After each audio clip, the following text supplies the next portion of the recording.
ছুটির দিনে তীব্র শীতের মধ্যেই পৌর নির্বাচনের প্রচারণায় ব্যস্ত প্রার্থীরা। ভোটাররা বলছেন মূল লড়াই হবে নৌকা ও ধানের শীষে।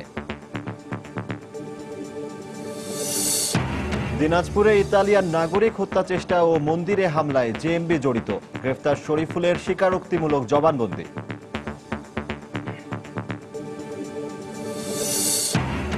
ভুয়া পরিচয়ে ব্যবহার ঠেকাতে বায়োমেট্রিক পদ্ধতিতে মোবাইল সিম নিবন্ধন শুরু। সফল হলে কমবে অপরাধ প্রবণতা, মত সংশ্লিষ্টদের। আমনের বাম্পার ফলন হলেও দাম কম আর ক্রেতার অভাবে বিপাকে কৃষক।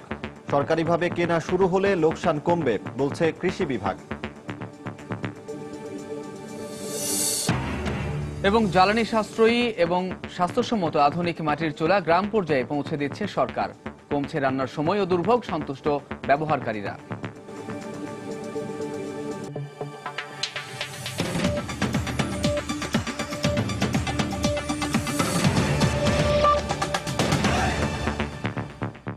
বাংলা সময়ের সঙ্গে আছি আমি সজল দাস এবং আমি কামরুজ্জামান মামুন। শুরুতেই পৌরসভা নির্বাচনের খবর।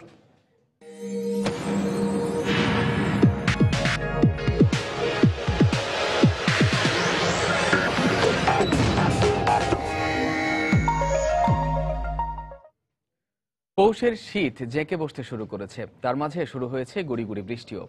কিন্তু এর মাঝেও থেমে নেই পৌর নির্বাচনের ডামাডোল। ছুটির দিন হওয়ায় ভোরের আলো ফুটতেই ভোটারদের দ্বারে পৌঁছে গেছেন প্রার্থীরা, শোনাচ্ছেন নানা উন্নয়নের প্রতিশ্রুতি। কোন কোন এলাকায় প্রতিদ্বন্দ্বী প্রার্থীর বিরুদ্ধে নির্বাচনী আচরণ লঙ্ঘনের অভিযোগ করেছেন কেউ কেউ। এদিকে বেশ কিছু স্থানে বিদ্রোহী প্রার্থী থাকলেও প্রচারণার মাঠে তারা কোনো প্রভাব ফেলবে না বলে আশা অন্যান্যদের। কুমিল্লার দাউদকান্দি থেকে রিপোর্টার আফজাল হোসেন এবং ব্যুরো রিপোর্টারদের পাঠানো তথ্য ছবি নিয়ে ডেস্ক রিপোর্ট।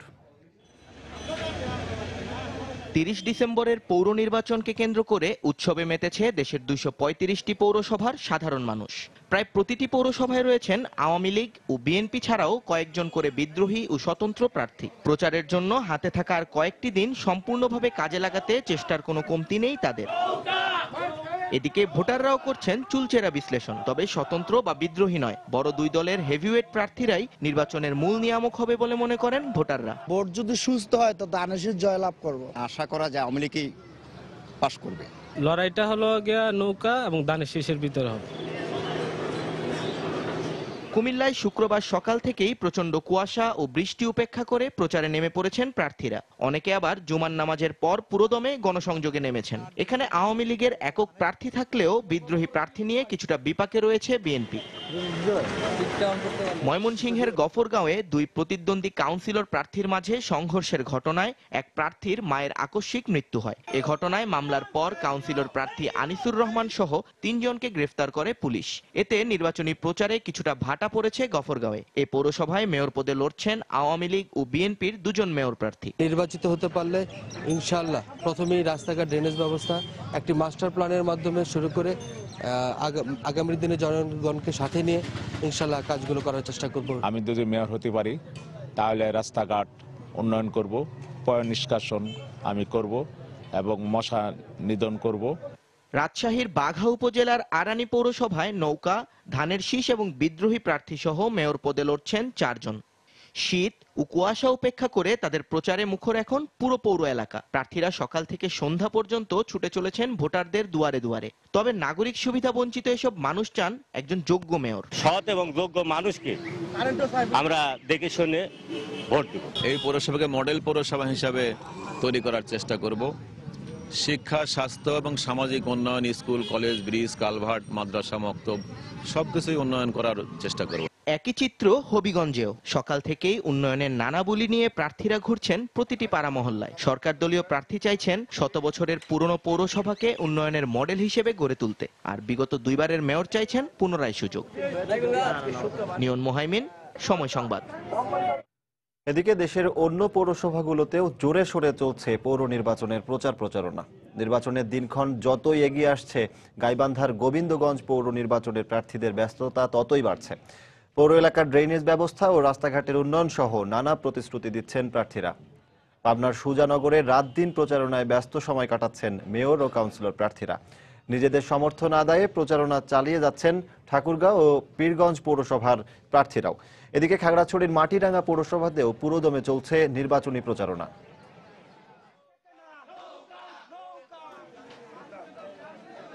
ভোটটা দিবেন দিয়ে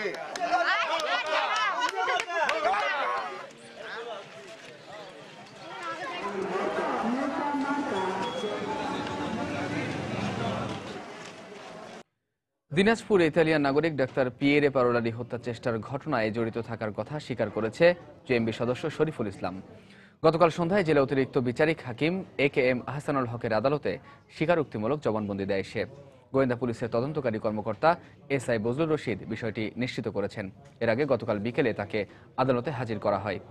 পরে আদালতে 164 ধারায় তার স্বীকারোক্তিমূলক জবানবন্দি নেওয়া হয়। এ সময় গত 18 নভেম্বর ডাক্তার পিয়েরেকে হত্যার উদ্দেশ্যে হামলার কথা স্বীকার করে সে।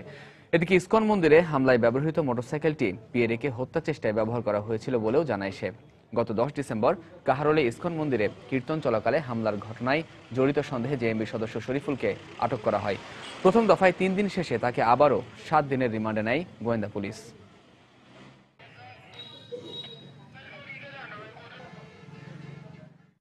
দিনাজপুরে ইতালীয় নাগরিক হত্যা চেষ্টা মামলার যে অভিযুক্ত শরীফুলকে আমরা আটক করেছি এবং সে গতকালকে কার্যবিধি 164 ধারায় জবানবন্দি প্রদান করেছে। আমরা আশা করি তার এই ঘটনায় আর যারা জড়িত ছিল তাদেরকে আমরা দ্রুত শনাক্ত এবং গ্রেপ্তার করতে পারবো। শরীফুল ইসলাম নামে একজন, তিনি জেএমবির সদস্য, এটা সবাই জানে, এবং সে কালকে স্বীকারোক্তি দিয়েছে আমাদের দিনাজপুরের ইতালীয় নাগরিক পিয়েরার ঘটনার সাথে, হত্যার চেষ্টার ঘটনার সাথে সে জড়িত। তিনি অনেকের নামও উল্লেখ করেছে। আমরা তদন্তের সাথে সেই নামগুলো এখন উচ্চারণ করব না। আমরা এইটুকুই আপনাদেরকে জানাতে পারি যে ইতালীয় নাগরিক হত্যার পিছনে যারা সক্রিয়ভাবে জড়িত তারা ধরা পড়েছে। ভুয়া পরিচয়ে সিম ব্যবহার ঠেকাতে গ্রাহকদের তথ্য যাচাই ও সিম পুনর্নিবন্ধনের উদ্যোগ নিয়েছে ডাক ও টেলিযোগাযোগ মন্ত্রণালয়। তারই ধারাবাহিকতায় আনুষ্ঠানিকভাবে উদ্বোধন করা হয় বায়োমেট্রিক বা আঙুলের ছাপ পদ্ধতিতে মোবাইল সিম নিবন্ধন কার্যক্রম। তবে বিভিন্ন কাস্টমার সার্ভিস সেন্টার এবং এজেন্ট পয়েন্টে প্রথম দিন গ্রাহক উপস্থিতি ছিল একেবারেই কম। সংশ্লিষ্টরা বলছেন, আগামী বছরের 26 এপ্রিল পর্যন্ত সুযোগ থাকায় শুরুতে তেমন সাড়া মেলেনি। কামরুজ্জামান মামুনের রিপোর্ট। আঙুলের ছাপ বা বায়োমেট্রিক পদ্ধতিতে মোবাইল ফোনের সিম নিবন্ধন শুরু হয়েছে। যারা নতুন সিম কিনবেন তাদের এই পদ্ধতিতে নিবন্ধন ছাড়াও পুরনো সিম ব্যবহারকারীদের পুনর্নিবন্ধন করতে হবে। বর্তমানে বাংলাদেশে টেলিটক সহ যে 6টি মোবাইল ফোন অপারেটর রয়েছে তার প্রতিটি কাস্টমার সার্ভিস সেন্টার ছাড়াও বিভিন্ন এজেন্ট থেকেও পাওয়া যাবে এই সেবা। নিবন্ধনের জন্য 1 কপি ছবি আনবেন, ভোটার আইডি ফটোকপি, আর অবশ্যই রানিং সিমটা। কাস্টমার সারাটা খুব কম, শুধুমাত্র এনআইডি দিয়ে সেটার তথ্য ভেরিফিকেশন করতে পারবে। হ্যাঁ, আর যদি পাসপোর্ট, ড্রাইভিং লাইসেন্স এগুলো দিয়ে কেউ তথ্য ভেরিফিকেশন করে 6 মাস পরে অটোমেটিক সিমটা বন্ধ হয়ে যাবে। দীর্ঘমেয়াদী সময় লাগতো, এখন সাথে সাথে চালু হয়ে যাচ্ছে। এটা সফল হইলে এতটুকু বিশ্বাস যে আমাদের দেশের আইন শৃঙ্খলা অনেক উন্নত হবে। নিয়ন্ত্রক সংস্থা বিটিআরসির তথ্য মতে বর্তমানে বাংলাদেশে মোবাইল ফোন গ্রাহকের সংখ্যা 13,19 লাখ ছাড়িয়েছে। আর এ সকল গ্রাহককে আগামী বছরের 26 এপ্রিলের মধ্যে জাতীয় পরিচয়পত্র দেখিয়ে সশরীরে উপস্থিত হয়ে বায়োমেট্রিক পদ্ধতিতে সিম নিবন্ধন করতে হবে। আর যুক্তিসঙ্গত কারণে যারা এনআইডি দেখাতে পারবেন না তাদের সিম সংযোগ 6 মাস পর বন্ধ করে দেয়া হবে। Swedish passport, Swedish citizen, but আমি এখানে আসার পর আমি বাংলাদেশি সিটিজেন, দুইটাই বোথ আছে, কিন্তু বাট আমার আইডি কার্ড না থাকার কারণে কিন্তু আমি পাচ্ছি না। আমার এখানে একটা ডকুমেন্ট রয়ে গেল, মানে ন্যাশনাল আইডিটারও, তো সেজন্য আমি মনে হচ্ছে এটা খুবই একটা ভালো উদ্যোগ। তবে কিছুটা বিপাকে মোবাইল ফোন ব্যবসায়ীরা। বিষয়টিকে সাধুবাদ জানালেও অসংখ্য সিম তাদের কাছে মজুদ থাকায় সংশ্লিষ্ট কর্তৃপক্ষের সুদৃষ্টি প্রত্যাশা তাদের। আগে সিমগুলো নিতে ঠিক আছে, খুব সহজভাবে, ঠিক আছে, এখন তো জামানা করছে, আমাদের কাছে সবাই মেশিন নেই। সিম বিক্রি করার মেশিনটা দেওয়া হয় তাহলে আমরাও সবাই কম বেশি সিম বিক্রি করতে পারবো। সারা দেশে 81,000 বায়োমেট্রিক ডিভাইসের মাধ্যমে সিম নিবন্ধন করা হবে। এছাড়া সিম নিবন্ধনের পাশাপাশি আগামী ফেব্রুয়ারি থেকে হ্যান্ডসেটও নিবন্ধনের আওতায় আনা হবে। কামরুজ্জামান মামুন, সময় সংবাদ, ঢাকা। দর্শক দেখছিলেন আমার তৈরি একটি প্রতিবেদন। বাংলা সময় আরো থাকছে। শিক্ষক ও আবাসন সহ নানা সংকটে মুখ থুবড়ে পড়েছে ফেনীর সরকারি জিয়া মহিলা কলেজের শিক্ষা কার্যক্রম। মন্ত্রণালয় থেকে আশ্বাস পেলেও মেলেনি সমাধান। রাজধানী এবং অনেক জেলা শহরে প্রাকৃতিক গ্যাস সংযোগ থাকলেও উপজেলা পর্যায়ের অধিকাংশ গ্রামেই এই সুবিধা নেই। এতে বাধ্য হয়ে এই অঞ্চলের বাসিন্দাদের রান্নার কাজে ব্যবহার করতে হয় হাতে তৈরি মাটির চুলা, যা কিনা পরিবেশ এবং জনস্বাস্থ্যের জন্য ক্ষতিকর। বিশ্বব্যাংকের আর্থিক সহযোগিতায় ইনফ্রাস্ট্রাকচার ডেভেলপমেন্ট কোম্পানি লিমিটেড ইডকল বিশাল এই জনগোষ্ঠীর জ্বালানি ব্যয় সাশ্রয় এবং স্বাস্থ্য রক্ষায় তাদের হাতে পৌঁছে দিচ্ছে আধুনিক চুলা। সাভার ঘুরে এসে সোহেল কোরেশির তোলা ছবিতে আরও জানাচ্ছেন সাইফুল রুদ্র। বংশী এবং তুরাগ নদী বেষ্টিত দ্বীপের মতো একটি গ্রাম সাভারের কাউন্দিয়ার মাঝির দিয়া। রাজধানীর অদূরে হলেও এখানে নেই প্রাকৃতিক গ্যাস সংযোগ। খাবার তৈরিতে রান্নার একমাত্র অবলম্বন চুলা। এখানকার বাসিন্দাদের মতে হাতে তৈরি চুলার তুলনায় অধিক জ্বালানি সাশ্রয়ী এবং বেশি কার্যকর সরকারি আর্থিক প্রতিষ্ঠান ইটকলের চুলা। অনেক কালি পড়তো, এখন ধোঁয়া হয় না, কালিও পড়ে না। গ্যাস তো কম জ্বলে, তো অনেক জ্বলে। একটা ফ্রেম লাগা দিছে, এইটা দিয়ে রান্না দুইটা হয়ে যেতেছে। ওখানে উন্নতি চুলা, যার নাম উন্নতি হয়েছে, ঠিকই উন্নতি চুলা। রান বাড়াইলে ভালাই লাগে, রানতে ভালো লাগে। দেখেন রান্তাছি দাদা করে জলে যখন তখন রান্না হয়ে যায়। মা সকালবেলা রান্না দেয়, আমি তাড়াতাড়ি খেয়ে স্কুলে যেতে পারি। বর্তমানে ১৮৯টি উপজেলায় এই কার্যক্রম চালু থাকলেও ভবিষ্যতে তা সারা দেশে পৌঁছে দেওয়া হবে বলে জানান ইটকলের এই কর্মকর্তা। জ্বালানির যে সাশ্রয় সেটা আমরা এনশিওর করতে পারবো উন্নত চুলা কর্মসূচিতে আমরা দেশব্যাপী বিস্তৃত করতে পারি। ইতিমধ্যে আমরা ২ লক্ষের উপরে চুলা আমরা স্থাপন করতে সক্ষম হয়েছি। আমার স্থানীয় পর্যায়ে একটা ক্যাপাসিটি ডেভেলপমেন্ট দরকার। ঢাকার বেশ কয়েকটি উপজেলায় এসব চুলা তৈরি, সরবরাহ এবং ব্যবহারকারীদের প্রশিক্ষণের কাজটি করে থাকে ভার্ক। বিশ্বব্যাংকের এই কর্মকর্তা জানান, প্রকল্পের সফলতা যাচাই করে এর মানোন্নয়নে সর্বাত্মক সহযোগিতা করবেন তারা। আমরা আর্থিক এবং কারিগরি সহায়তা দিচ্ছি যাতে করে বাংলাদেশের বিভিন্ন হাউসহোল্ডে এই ইমপ্রুভ কুক স্টোভটা পৌঁছে দেওয়া সম্ভব হয়। এখন পর্যন্ত $12 মিলিয়ন দিয়ে শুরু করা হয়েছে 2018-র মধ্যে 1 মিলিয়ন হাউসহোল্ডে কুক স্টোভ দেওয়ার জন্য। আরও দ্রুততর সময় পৌঁছানো যায়, এটাই আমাদের উদ্দেশ্য। শুধু বিজ্ঞানসম্মত আধুনিক চুলা নয়, পাশাপাশি বিকল্প জ্বালানি তৈরি এবং তা প্রান্তিক জনগোষ্ঠীর হাতে পৌঁছে দেওয়ার পরিকল্পনার কথাও জানান ইটকল এবং বিশ্বব্যাংকের কর্মকর্তারা। সাইফুল রুদ্র, সময় সংবাদ, সাভার, ঢাকা। যারা বোমাবাজি ও আগুন দিয়ে মানুষ পুড়িয়ে হত্যার মধ্য দিয়ে সরকার পরিবর্তন করতে চেয়েছিল, বাংলাদেশের জনগণ তাদের প্রত্যাখ্যান করেছে বলে মন্তব্য করেছেন পানি সম্পদ মন্ত্রী ব্যারিস্টার আনিসুল হক। বিকেলে সিরাজগঞ্জের দিরাই উপজেলার আকিল শাহ বাজারে অনুষ্ঠিত সমাবেশে একথা বলেন তিনি। কিছু লোক মনে করেছিল এই দেশে বোমাবাজি করে, আগুন জ্বালিয়ে, বাসে লোক মেরে তারা সরকার পরিবর্তন করবে, কিন্তু এই দেশের মানুষ তাদেরকে প্রত্যাখ্যান করেছে। হারাহারি করতে চান, আগুন দিতে চান, মানুষ মারতে চায়, তারা এগিয়ে যেতে চায়, তাদের নিজেদের ভাগ্য উন্নয়ন করতে চায়, তাদের ছেলে মেয়েদেরকে শিক্ষিত করতে চায়। ভুয়া চিকিৎসকদের চিহ্নিত করা সহ অবৈধ বেসরকারি ক্লিনিকের বিরুদ্ধে প্রয়োজনীয় ব্যবস্থা নেওয়া হবে বলে জানিয়েছেন স্বাস্থ্যমন্ত্রী মোহাম্মদ নাসিম। দুপুরে সাভারে জাহাঙ্গীরনগর বিশ্ববিদ্যালয়ের জহির রায়হান মিলনায়তনে ফার্মেসি বিভাগের 25 বছর পূর্তি অনুষ্ঠানে প্রধান অতিথি হিসেবে অংশগ্রহণ শেষে সাংবাদিকদের একথা বলেন তিনি। ভুয়া ডায়াগনোসিস সেন্টার বা ভুয়া চিকিৎসকের নামে যে চিকিৎসা হয়, এসব ব্যাপারে অভিযান চলছে, আপনি দেখছেন, র্যাবের সহযোগিতা চলছে। সাংবাদিক আপনি সহযোগিতা করবেন যাতে এই ধরনের চিহ্নিত ভুয়া ডায়াগনোসিস সেন্টার বা এই ধরনের চিকিৎসা ব্যবস্থা নিতে পারি। আমনের বাম্পার ফলনেও ভোলার কৃষকদের মুখে হাসি নেই। একদিকে দাম কম, অন্যদিকে ক্রেতার অভাবে ধান নিয়ে বিপাকে পড়েছেন কৃষকরা। চাষিদের অভিযোগ, হঠাৎ করে দাম কমে যাওয়ায় একর প্রতি তাদের লোকসান গুনতে হচ্ছে 8 থেকে 9 হাজার টাকা। তবে সরকারিভাবে চাল কেনা শুরু হলে লোকসান কিছুটা কমে আসবে বলে মনে করছে জেলা কৃষি বিভাগ। নাসিরউদ্দিন লিটনের তথ্য, উৎপল দেবনাথের ছবি নিয়ে ডেস্ক রিপোর্ট।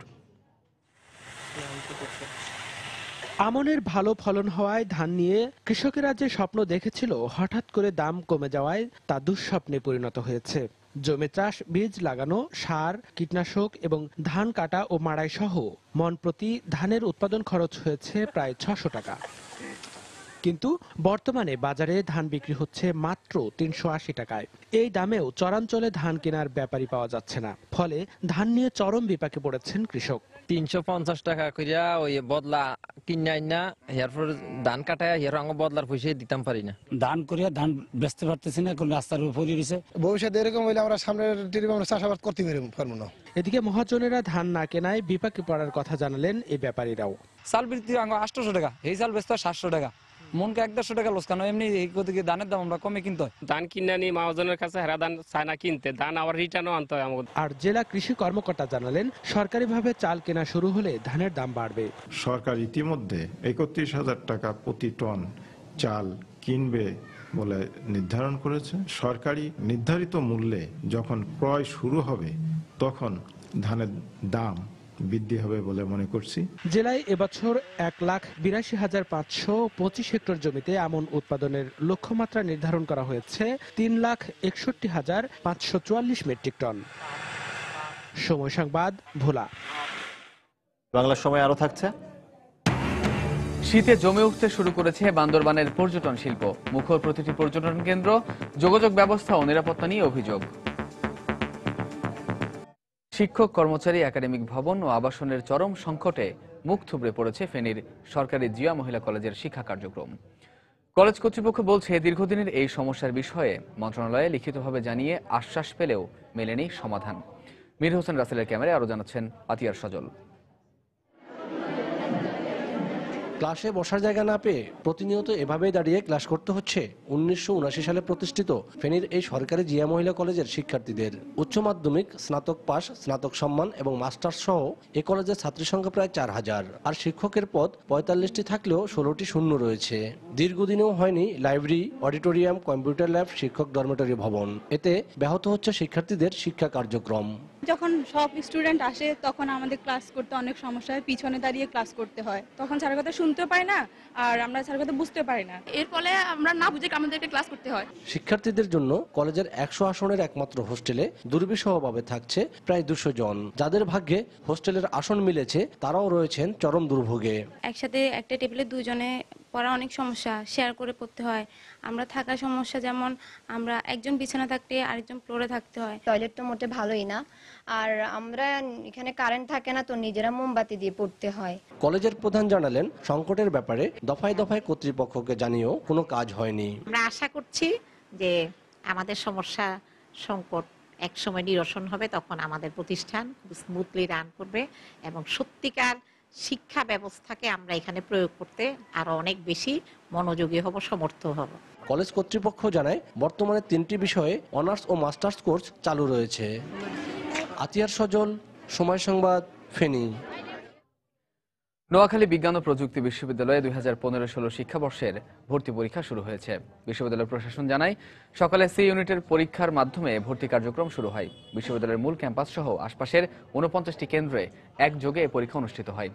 এবছর বিশ্ববিদ্যালয়ের 4টি ইউনিটে 860টি আসনের বিপরীতে 32,613 জন শিক্ষার্থী ভর্তি পরীক্ষায় অংশ নেবেন। জয়পুরহাটে পুলিশের গুলিতে 3 জন আহত হয়েছেন। আহতরা সবাই শিবির নেতা বলে জানিয়েছে পুলিশ। তাদের দাবি, বন্দুকযুদ্ধে তারা আহত হন। এই ঘটনায় 3 পুলিশ সদস্য আহত হয়েছেন। জয়পুরহাটের পুলিশ সুপার মোল্লা নজরুল ইসলাম জানান, গত রাতে কদমতলী থেকে র্যাবের হাতে আটক জয়পুরহাট জেলা শিবিরের সভাপতি ও সেক্রেটারিকে নিয়ে পাঁচবিবি উপজেলার জাপাইর গ্রামের একটি কবরস্থানে অস্ত্র উদ্ধারে যায় পুলিশ। এ সময় হঠাৎ করে তাদের ওপর হামলা চালায় জামায়াত ও শিবির কর্মীরা। আত্মরক্ষার্থে পুলিশও পাল্টা গুলি ছোড়ে। এ সময় 3 শিবির কর্মী আহত হন। গুরুতর অবস্থায় তাদের স্থানীয় হাসপাতালে ভর্তি করা হয়। পরে ঘটনাস্থল থেকে দেশীয় বেশ কিছু অস্ত্র উদ্ধার করা হয়। কুমিল্লায় ট্রাক চাপায় স্বামী স্ত্রীর মৃত্যু হয়েছে। সকালে কুষ্টিয়া চুয়াডাঙ্গা মহাসড়কের নলখোলা এলাকায় এ দুর্ঘটনা ঘটে। পুলিশ ও প্রত্যক্ষদর্শীরা জানায়, ঝিনাইদহের শৈলকুপা থেকে মোটরসাইকেলে করে কুষ্টিয়ার মিরপুরে যাচ্ছিলেন মুনিব ও তার স্ত্রী জাহানারা সহ 3 জন। মোটরসাইকেলটি নলখোলা এলাকায় পৌঁছালে নিয়ন্ত্রণ হারিয়ে রাস্তায় পড়ে যায়। এ সময় একটি ট্রাকের চাপায় ঘটনাস্থলে মারা যান মুনিব ও তার স্ত্রী। এই ঘটনায় মোটরসাইকেলের আরেক আরোহীকে আহত অবস্থায় উদ্ধার করে স্থানীয় হাসপাতালে ভর্তি করা হয়।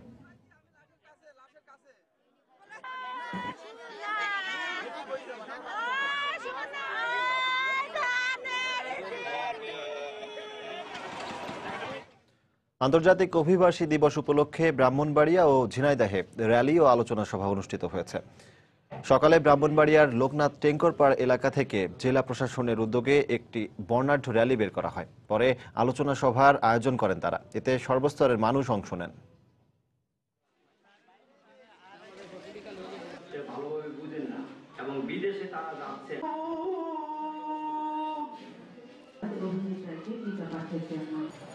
এদিকে দিবসটি উপলক্ষে ঝিনাইদহে জেলা প্রশাসন এবং জেলা কর্মসংস্থান ও জনশক্তি অফিসের যৌথ আয়োজনে শহরের পুরাতন ডিসি কোর্ট চত্বর থেকে একটি বর্ণাঢ্য র্যালি বের করা হয়।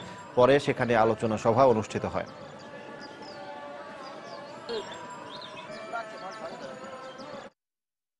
বান্দরবানে শুরু হয়েছে বোমাং সম্প্রদায়ের ঐতিহ্যবাহী উৎসব রাজপন্না।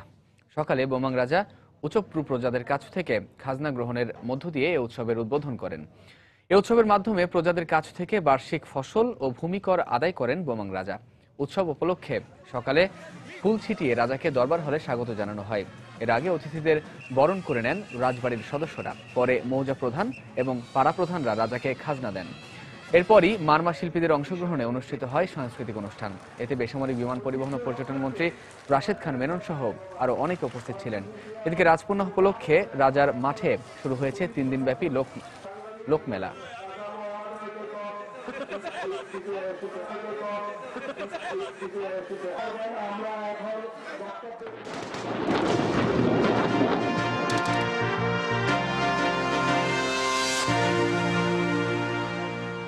রাজবাড়ী, নওগাঁ ও পাবনা মুক্ত দিবস আজ। 1971 সালের এই দিনে সম্মুখ যুদ্ধের মাধ্যমে চূড়ান্ত বিজয় ছিনিয়ে আনে বাংলার দামাল ছেলেরা। 71-এর 16 ডিসেম্বর দেশের বিভিন্ন এলাকায় লাল সবুজের পতাকা উড়লেও রাজবাড়ী ছিল শত্রু সেনাদের দখলে। 18 ডিসেম্বর শহরের চতুর্দিক থেকে হামলা চালায় মুক্তিবাহিনী। এক পর্যায়ে শত্রুমুক্ত হয় রাজবাড়ী।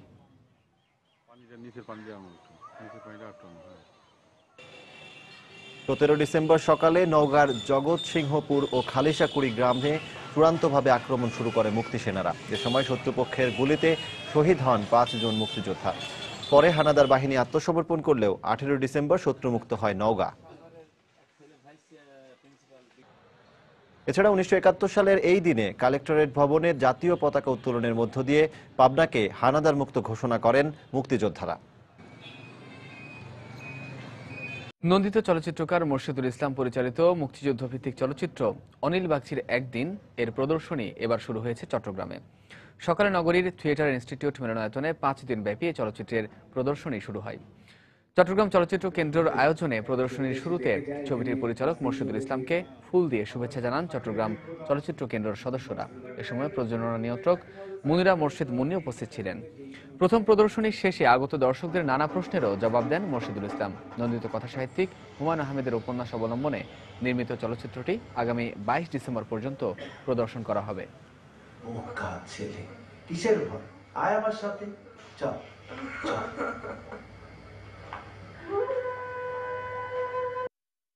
ছবিতে আসলে মানবতার কথা বলা হয়েছে এবং ধর্মীয় সম্প্রীতির কথা বলা হয়েছে।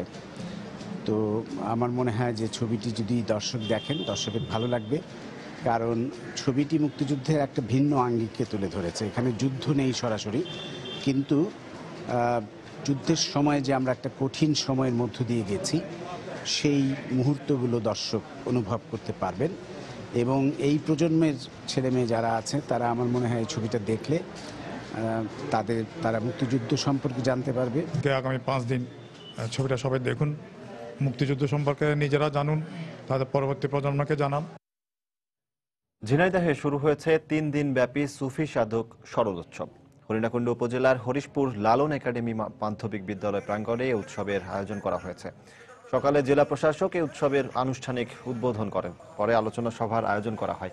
এতে জেলা প্রশাসকের সভাপতিত্বে মুখ্য আলোচক হিসেবে উপস্থিত ছিলেন ঢাকা বিশ্ববিদ্যালয়ের প্রফেসর ডক্টর আনিসুজ্জামান। এ সময় বক্তারা লালন সহ সুফি সাধকদের জীবন দর্শনের উপর বিস্তারিত আলোচনা করেন। উৎসব চলবে 19 ডিসেম্বর পর্যন্ত।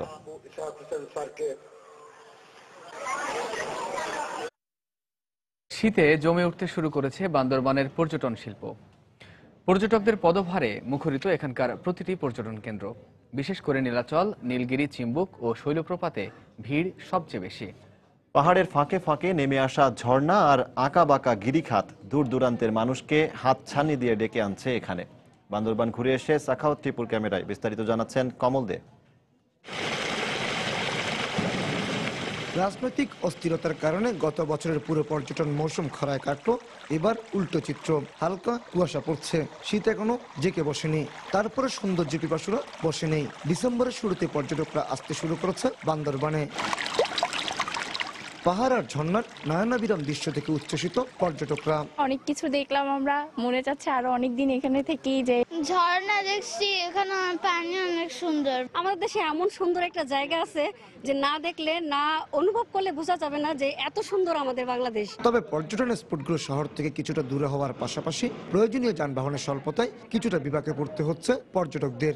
রেস্টুরেন্ট, হোটেল ভালো একটু আকর্ষণীয় কিছু দেখা দিলে পর্যটন একটু বেড়ে যাবে। ওভারঅল সিকিউরিটি ব্যবস্থাটা আরেকটু উন্নতি করা দরকার, পাশে অনেক ধরনের ফ্যাসিলিটিও রাখা দরকার। এই অবস্থায় দেশি বিদেশি বিনিয়োগ বাড়লে বান্দরবন পার্বত্য জেলা পর্যটনের রোল মডেল হয়ে উঠবে বলে মনে করেন জেলা প্রশাসনের এই কর্মকর্তা। প্রচুর পর্যটক আসছে পর্যায়ক্রমে এখানে, এবং এইভাবে থাকলে ওদের ভবিষ্যতে বান্দরবন একটা বাংলাদেশের পর্যটন অন্যতম একটা কেন্দ্র হিসেবে পরিগণিত হবে। বান্দরবন পার্বত্য জেলার আয়তন ৪,৪৮০ বর্গ কিলোমিটার হলো, এর মধ্যে মাত্র ১,৭০০ কিলোমিটার সমতল ভূমি, বাকি ২,৫০০ বর্গ কিলোমিটার ভূমিতে রয়েছে পাহাড়ি বন। আর বয়ে যাওয়া সাঙ্গু এবং মাতামুহুরী নদীর ব্যাপ্তি অন্তত ৮৭ কিলোমিটার। পাহাড়, গিরিখাত আর ঝর্ণা, এই তিন মিলে বান্দরবন। অনেকটা অনাদর অবহেলা করে উঠছে এই পর্যটন কেন্দ্রগুলো। তেমন কোনো সুযোগ সুবিধা নেই। নানা সীমাবদ্ধতার মাঝেও শত শত পর্যটক ভিড় করছে এখানে প্রকৃতির এই অপালীলা ভূমি দেখার জন্য। বান্দরবন থেকে কমল দে, সময় সংবাদ। বাংলার সময়ের শীর্ষ সংবাদগুলো জানিয়ে দিচ্ছি আরো একবার। ছুটির দিনে তীব্র শীতের মধ্যেই পৌর নির্বাচনের প্রচারণায় ব্যস্ত প্রার্থীরা। ভোটাররা বলছেন মূল লড়াই হবে নৌকা ও ধানের শীষে। দিনাজপুরে ইতালিয়ান নাগরিক হত্যা চেষ্টা ও মন্দিরে হামলায় জেএমবি জড়িত, গ্রেফতার শরীফুলের স্বীকারোক্তিমূলক জবানবন্দি।